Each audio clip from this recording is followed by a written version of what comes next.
Welcome back to Sailing El Jaleo. Last week we made it as far as, well actually you know what, we didn't quite make it to Mile Hammock Bay. We had just gone past the New River Inlet and I didn't cover the last mile making it to New Hammock Bay, but I assure you we did make it there.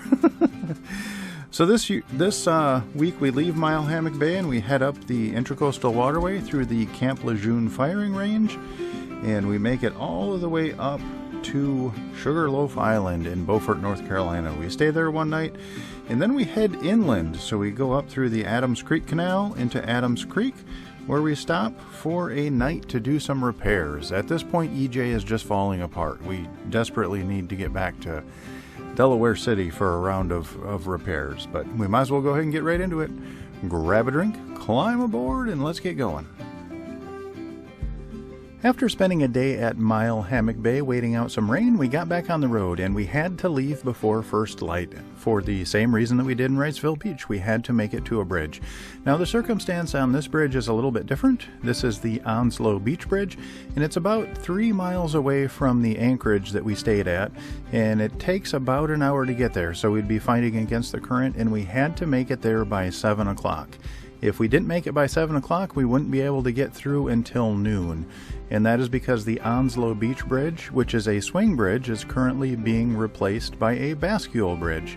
So they have to close the bascule bridge on the new bridge in order to work on it, so they can construct it and then destruct the old swing bridge. So they're right next to each other. You go through the swing bridge and then you go through the bascule bridge just back to back.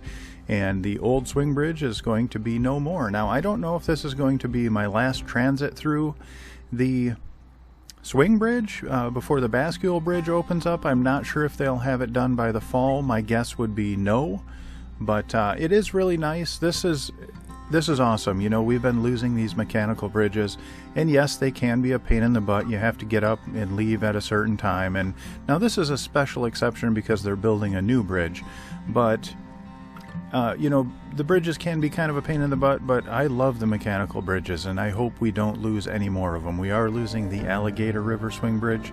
They're currently building a fixed bridge in place of that one. I've talked about that before, so I won't get into it, but yeah, these mechanical bridges, they're slowly dropping. You know, it seems every few years we lose another one, but thankfully they're replacing a swing bridge with a bascule bridge, so life is good. You know, I've been talking way too much lately, and I think I need a little break. Why don't we shift gears as we head through the Camp Lejeune firing range?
After making our way through the Camp Lejeune firing range, we made our way to Swainsboro, North Carolina. And just like with much of the Intracoastal Waterway, there's a ton of new construction going on in that area.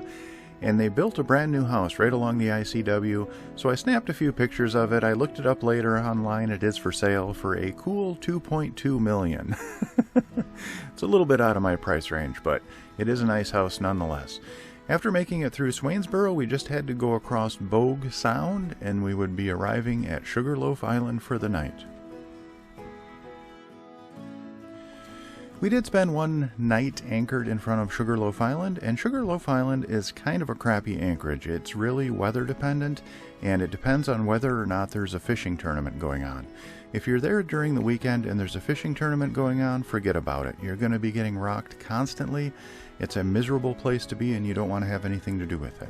Now, there are better anchorages, but they're about 4 miles away, which for us means an extra hour of travel and then an extra hour of travel the following morning to get back. So we decided to stay. The weather was going to be good. There was no fishing tournament, and we were there during the week. So we kind of hit the trifecta of let's go ahead and give it a shot, and it worked out great. We had no problems at all. The next morning we slept in late so we could catch the tide going all the way up to Adams Creek. This is a really neat stretch of the ICW. I really love this section. You wake up in the morning and you're in the middle of a big city, you've got cargo ships around you, and when you go to bed at night, you're in about as rural of an area as you can find, outside of Georgia, that is. So this is just a really neat stretch. And then we go through the Adams Creek Canal, and it's such a neat place. There are marinas along it. There's one marina that has like just tons and tons of really expensive fishing boats, like big Viking fishing boats. I mean, they're a line of Vikings are probably millions of dollars each. It's pretty crazy. And then right next to it is the dirt marina that's got all the haggard sailboats in it. So it's just kind of an interesting juxtaposition. And the Adams Creek Canal is really neat. There are houses that line both sides of it, and for the first time you actually start seeing normal-sized houses again. You know, all these houses along the Intracoastal Waterway, I've shown you a bunch of them, they just look like a nightmare. They're nice houses. I look at those things and I just see a massive, massive headache. I think about taxes. The property taxes on those places have got to be off the chain, just absolutely insane. And then I think about the maintenance and the upkeep, and then all the crap you have to buy to put inside of the house. I mean, I see those houses and I do see a nice house, but I see something that I wouldn't even touch if someone gave it to me, because it would just be an absolute nightmare to take care of and to pay the taxes on. I don't know why or how people do it, but hey, to each their own. I guess most people can't imagine living on a sailboat, so I guess we all have our groove. But yeah, the Adams Creek Canal is wonderful. It has decent-sized houses in it, normal-sized houses, to me anyways, growing up in rural Wisconsin. And once you pop out of the Adams Creek Canal in Adams Creek, it's a really neat transition. You've got all these really tall pine trees right along the shore. The houses just stop and you're by all these pine trees. And once you go inland, then you're in the big bodies of water again, and the tides go away. You don't really have to. There's a little bit of a tide remnant in Adams Creek, but once you get out of that, I mean, it like a foot at the most, so it's almost negligible. And we're getting into the area where the wind dictates which way the currents are going and if there's any tidal flow at all. So it's just a great transition. We're leaving behind the intracoastal waterway.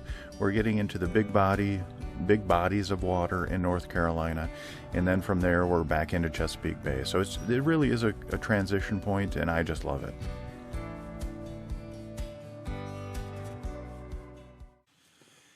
And that's all we have time for this week. I would like to give a massive shout out to my Patreon crew. Without your guys' support, I wouldn't make these videos. And my Patreon crew is Joan and Judy Judnick, Val and Chris Alcorn, Denise and Eli Sackett, Sherry Erickson, Deb Shaw, Matthew Spotton, Peter Allen, and Natalie Linehan. Thank you guys so very much. Your support really means the world to me. I do have one legacy patron member, and her name is Joan Linbo. Unfortunately, she has passed on, but she lives on in our hearts forever. We really miss you, Joan. If you are interested in joining our Patreon crew, there is a link in the description down below, and that'll take you to our Patreon page where you can sign up. And there are hundreds, literally hundreds of extra videos and photos of our travels, and I try and keep everything there up to date and post at least once or twice a week, so it gives you a little peek behind the curtain. If you do like our videos, please like, comment, and subscribe. That'll help us out more than you'll ever know, and that actually doesn't cost you anything, so hit that like button. Alrighty, I hope you all are well, and we'll see you next week.